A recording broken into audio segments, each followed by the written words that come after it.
seru bala.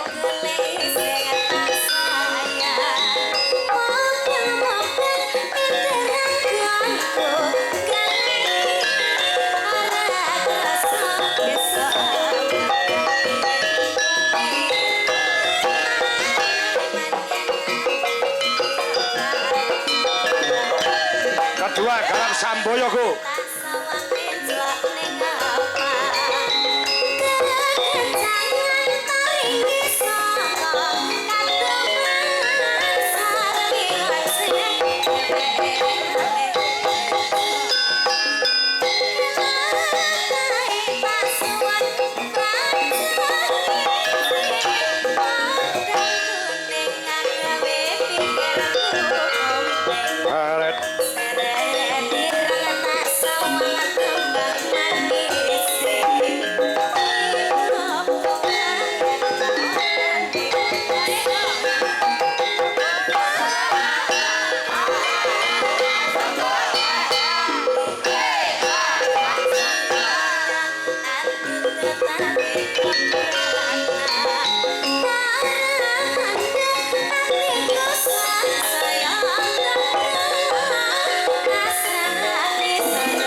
Sing tampil sik dhewe iki mau tak spesialke anakku wedok sing suwe ora ketemu genduk Niken Salindri.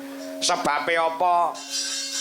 Merga nuwun sewu yung ora sah dadak tutup-tutupan gengsi-gengsinan ego-egonan. Ngopo? Aku ya lagek bengi iki ing atase ditanggap karo piyayi ket sore mau urung petuk karo sing di omah nembe ning panggung ki mau aku lagi tepung lawan panjenengane Bapak Suhadi saha Ibu Atik Rosliani SPD. Dadi sadurunge ora tepung, ora kenal tur dasare ketemu ya lagek penyerahan wayang iki mau. Pancen bener kok, Nok. Dadi awake dhewe bengi iki kuwi asline melu manajemene anak wedok Niken Salindri. Oh, ngono ya. Dadi ora sah dadak. Oh, tenan. Mongko Niken Salindri iki apa jenenge iki wis ngerti dhewe to, Nok? Nek jenenge wis ngebeki jagat. Oh, ngono. Karo dalang sapa-sapa we kenal kabeh paribasane. Oh, ngono. Lah, kapenujon panjenengane Pak Suhadi saha Ibu Atik kuwi fanatik menang anak wedok si Niken Salindri. Oh, ngono. Mbak Niken pokoke kula nanggap jenengan dalange ajeng jenengan paringi sapa-sapa gelem. Oh, ngono. Lah kebetulan anak wedok kuwi nek karo aku wis kaya bapak karo anak. Oh, ngono ya. Bekasane aku dibel karo ibune Niken. Oh, Mbak Wiwin. Pak, napa saged tanggal 11 Juni wayangan monten ing Laladan Babatan Kecamatan Pangkur Kabupaten Ngawi. Wis saged Mbak niki isih kosong. Oh ngono. Pinten Pak? Dadi aku ki nyang-nyangan regoe karo Pak ora karo Pak Suhadi lho. Oh ngono. Ya karo mboke Niken kuwi. Oh ya pun to Mbak. Mriku entene pinten? Oh ya. Nyatane alhamdulillah no bengi iki iso kasembadan iso kelakon. Oh ngono awake dhewe nderekke anak wedok. Oh, mongko pemarep golek dalang sing nom-nom, sing cakrak-cakrak, sing ganteng-ganteng ya akeh. Ngopo kok golek dalang kok wis tuwek? Oh, ngono. Ya bote ana hubungane bapak karo anak kuwi mau mergo Niken Salindri iki ket cilik mbiyen ket SD wis kulino sepanggung kelawan awake dhewe. Lah iya matur sembah nuwun.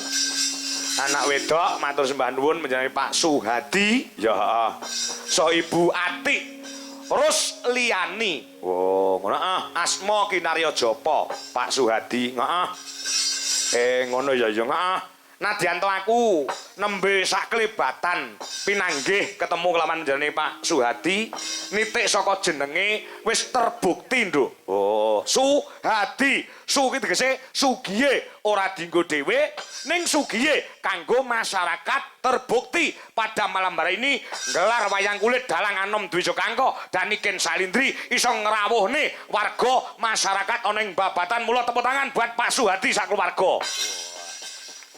Kaya ngono ya ya sugi tegese sugihe ora dienggo dhewe, ora dienggo dhewe. Dienggo nyenengke kelawan tangga teparo, dienggo nyenengke kelawan para kabeh pendemen budaya. Dasare duwe gawe ngunduh manten telung bengi tontonan ramandeg. Oh ngono. Bengi kae campur sari. Oh ngono. Mau bengi ya campur sari, bengi iki minangka puncak acara wayangan. Oh ngono. Selain gawe senenge wong liya utawa dana rasa, lawan kabeh para warga masyarakat juga berbagi rejeki. Oh ngono. Aku mau ketemu karo panitia Pak Kangko saestu Pak niki wah sing dodol niku kuwatah. Lah iki berarti panjenengane Pak Suhadi juga menghidupkan UMKM. Nyatane sing dodol ya pirang-pirang, tur racake ya kerejeken kabeh. Oh, ngono ya yang iya. Luar biasa sing dodol ya melu laris. Aku pumpung arang-arang sowan ning nggon Pangkur, daerah Pangkur no. Oh ngono. Iki jane rahasia ning gandeng aku tresno karo wong kene. Iki tak tokne rahasiane. Ngopo? Perkara wong dodol supaya dagangan cepet entek. Kuwi asine aku duwe ilmune. Nyatane aku dadi dalang ya alhamdulillah rapate iso leren. Oh, ngono.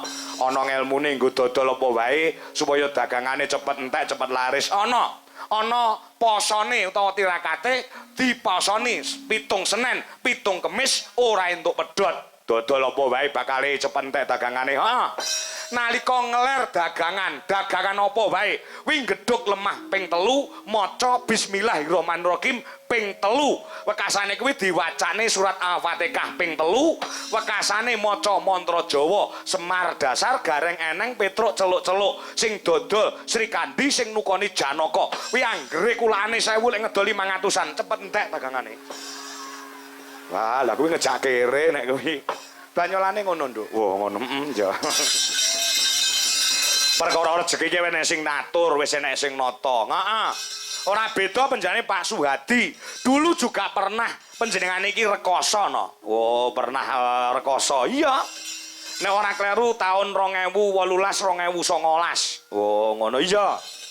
Panjenengan yo pernah rekoso. Mula gandeng mulai tahun 2021 nganti sayahene diwenehi rejeki saka Gusti Allah sing turah-turah blawah sing kaya ngene iki ngiras pantes syukuran kangge srana nyenengke wong pirang-pirang dalam rangka ngunduh temanten. Oh, ngono.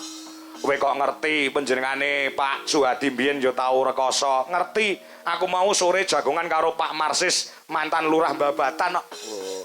Aku diceritani beliaunya iki pancen yo piyai sing tanggung jawab, piyai sing cokat cakut rengginas trampil, ya ora kendho ning kenceng semangate. Wah, ngono ya. Wah, luar biasa ya, luar biasa kena nggih contoh. Ya jal wayangan kaya ngene entek pirang atus yuta no. Oh, ngono iya.